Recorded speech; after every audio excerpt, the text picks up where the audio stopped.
The next speaker, Mr. Melvin Yong.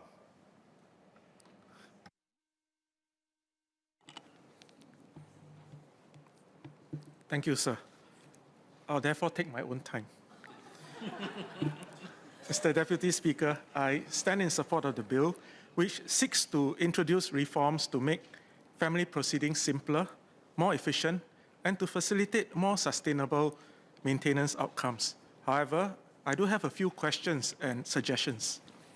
Sir, I support the bill's proposal to enhance the judge-led approach in family proceedings. One of the key amendments to the Women's Charter will cater to the scenario when the wishes of the child are to be considered by the court. The family justice rules can set out the mode by which the child's wishes may be determined, including a judicial interview with the child. A child's view is important. However, depending on the age and maturity of the child's views can be easily swayed by other family members or persons with vested interests. I would like to ask the Minister what would be the minimum age of the child that the court will allow to be interviewed. Should we set clear safeguards in legislation to allow only children who are mature enough to convey their views independently? Next, I support the proposed enhancement to the maintenance enforcement process, which will help to differentiate between those who are unable to pay maintenance and those who refuse to pay. The two are clearly different, and it is therefore important that we make a distinction between the two. I would like to ask what would be the asset or income threshold for those deemed to be unable to pay. Would the threshold be specified in subsidiary legislation? How will the government ensure that a spouse in an acrimonious divorce case is unable to game the MEP system? Under the MEP, the existing mediation process will be replaced by a conciliation process undertaken by this newly established unit of Maintenance Enforcement Officers, or MEOs.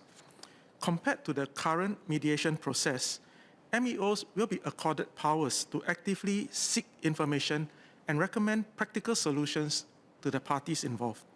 I find this useful, but I do have a few questions on the new MEP. I'd like to ask if MEOs will be able to obtain information about assets that are kept outside of Singapore. What kind of training will be provided to the MEOs to ensure that they understand and are equipped to apply their new powers? Would it be an offense for a person to refuse to comply with an MEO's direction to seek financial assistance just to vex the ex-spouse and not provide any maintenance? I look forward to the Minister's clarifications. Lastly, while I welcome the efforts to reform the system to facilitate more sustainable maintenance outcomes, we must also be mindful of indirectly creating the unintended consequence where divorce becomes too easy and becomes the first solution or the quick fix which couples in distress turn to. So, where possible, we should strive to save marriages.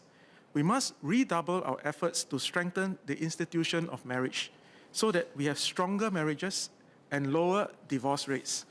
Only by doing so can our children grow up in a strong family nucleus and nurturing family environment.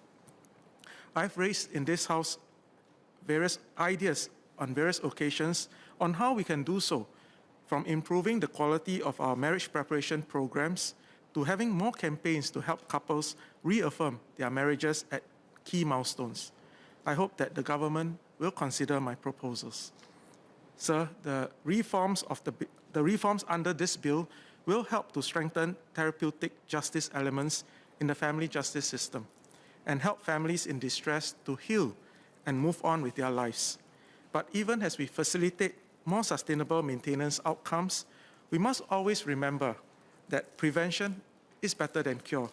Let us continue to work as a whole of society to strengthen marriages and family ties. Sir, I support the bill.